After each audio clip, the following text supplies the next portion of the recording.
for the past 60 years or more. The Catholic Church has been suffering from a massive inferiority complex. We have looked at the modern, secular, liberal world, and it looks so bright and shiny, and so in touch, so cool.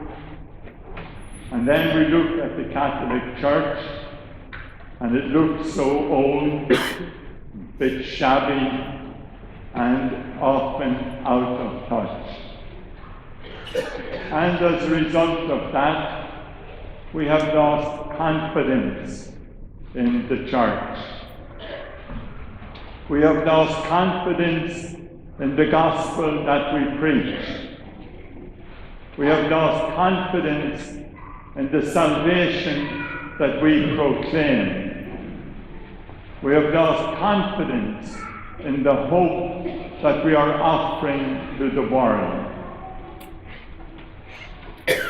How this massive inferiority complex, this loss of confidence has come about is a story for another day. But today I just want to look at a few symptoms of this dreadful loss of confidence. In the first place, always we look is at the teaching of the Church. There has been a huge neglect and even a perversion of the teaching of the Church. The Church is founded on the teaching of Christ and the revelation of Christ. And if we pervert that, then we pervert the whole Church and its mission. And yet that has happened over and over again.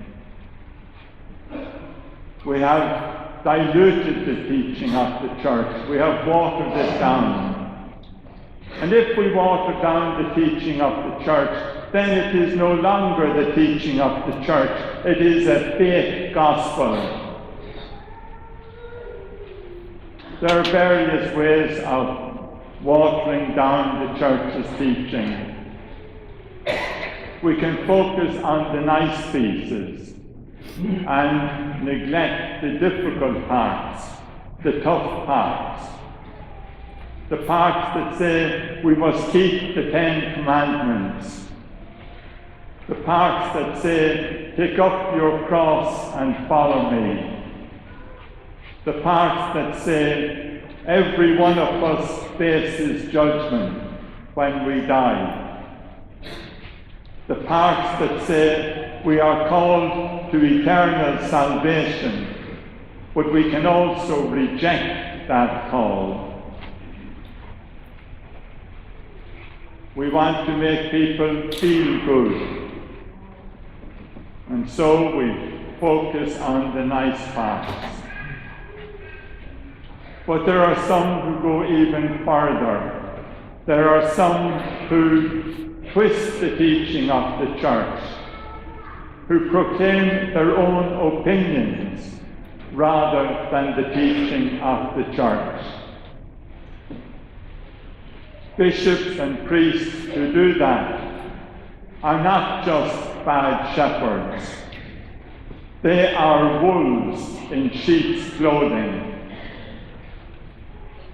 It is the gospel as it is given to us by Christ and as it is handed on in the teaching of the Church that will save us. Nothing else. But because we want to be like the world and liked by the world, then we turn away from that teaching. We look at vast numbers of Catholic people who have given up the practice of the faith, many of them in our own families. How could people who really believe in the gospel who really believe that the gospel is good news, how could they give up the practice of the faith? How could they fail to hand it on to their children?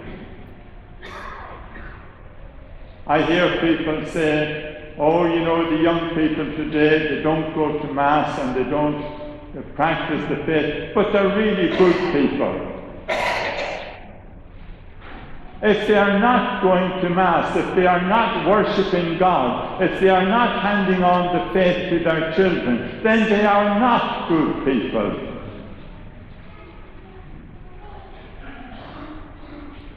How can people neglect to hand on the faith to their own little children?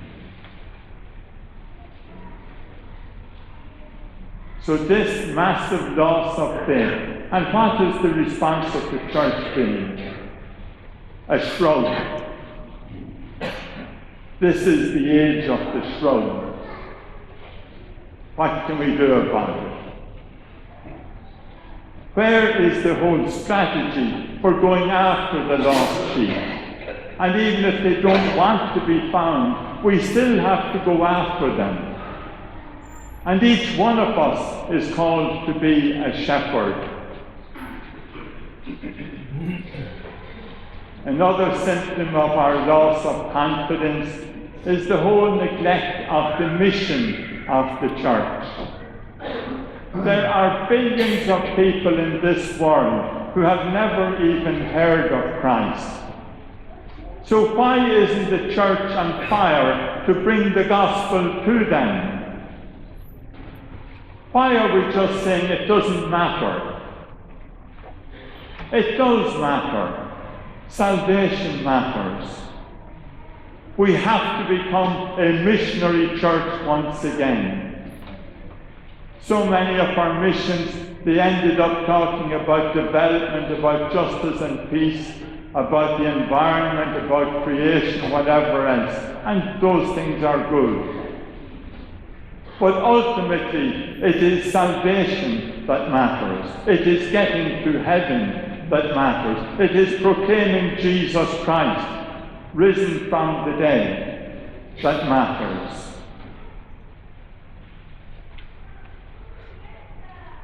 We talk about a great shortage of priests in the church at the present time. Is it any wonder there's a shortage of priests? Why would any young fellow want to join an outfit that doesn't even believe in itself or doesn't believe in its own mission?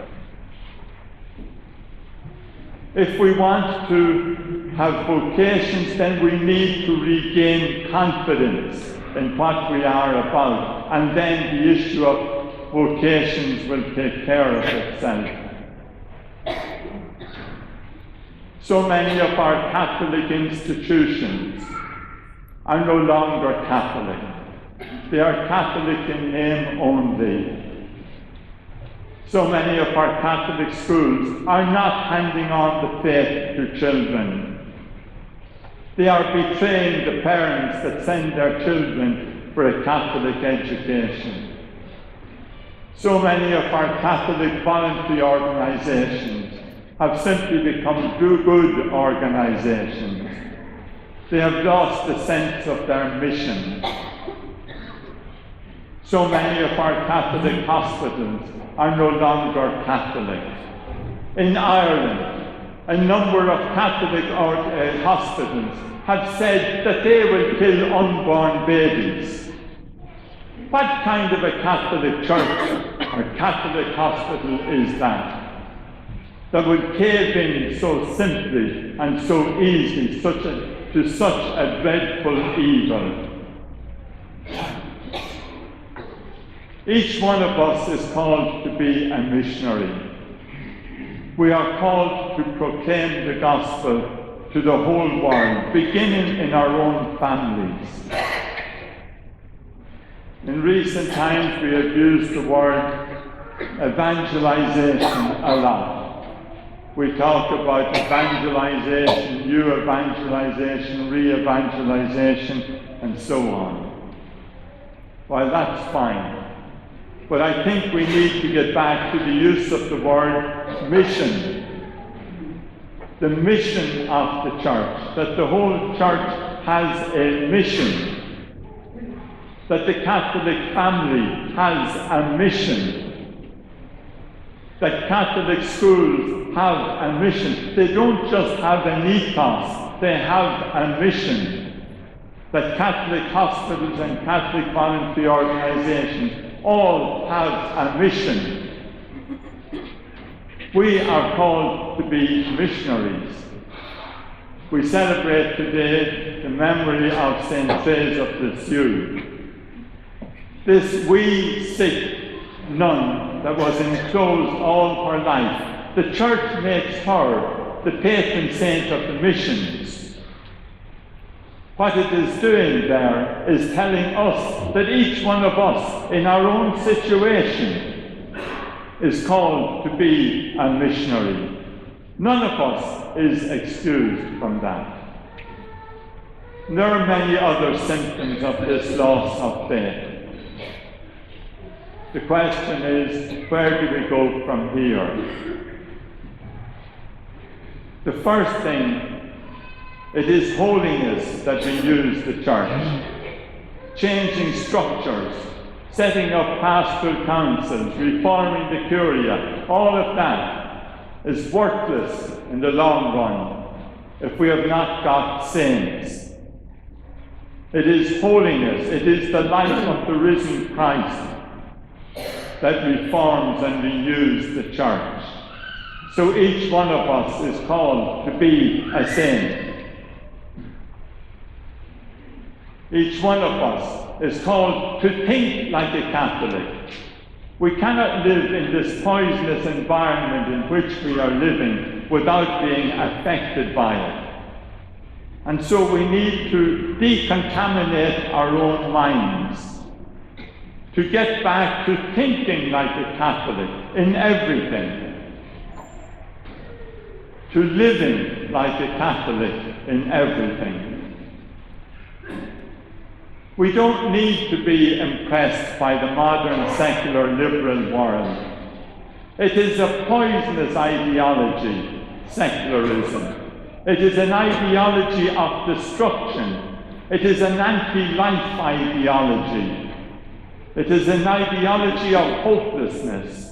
And ultimately, it is a mad ideology, an irrational ideology. Why would we be impressed by that? We have been given the gospel to proclaim to the whole world. Each one of us needs to realize we are called to be missionaries. We need to get back to being faithful to the teaching of the church, to proclaiming the faith, the teaching of the church, the teaching of the gospel. There is a philosopher, probably one of the greatest philosophers, moral philosophers of the last 300 or 400 years, a guy called Alistair McIntyre, an elderly man now. McIntyre was born in Scotland, was a Presbyterian, grew up as a Presbyterian. And then throughout his life he went through all kinds of changes. He was a Marxist for a while, and eventually he became a Catholic. And somebody asked him on one occasion, "Are you a Catholic in the traditional Orthodox sense?" And he said, "That is the only sense." In other words, we are either Orthodox traditional Catholics or we are not Catholics, whatever else we may be. We have to get our own hearts and our minds centered on Christ. We come to Medjugorje and we meet each other and we say, "Oh, is this your first time here?" "Oh, no. How many times have you been here?" 5, 15, 25, whatever. You know. Oh, wonderful, and so on. And that's grand. No problem at all with that. But then we have to go beyond that. And we have to ask people, has Medjugorje made you a missionary? Have the messages of Our Lady made you a missionary? Have the homilies at Mass here made you a missionary? Have the visits to Apparition Hill and the Blue Cross and Krzyżowac, have they made you a missionary? And if they have, then praise be God. But if they haven't, then we still have not got the message of Medjugorje.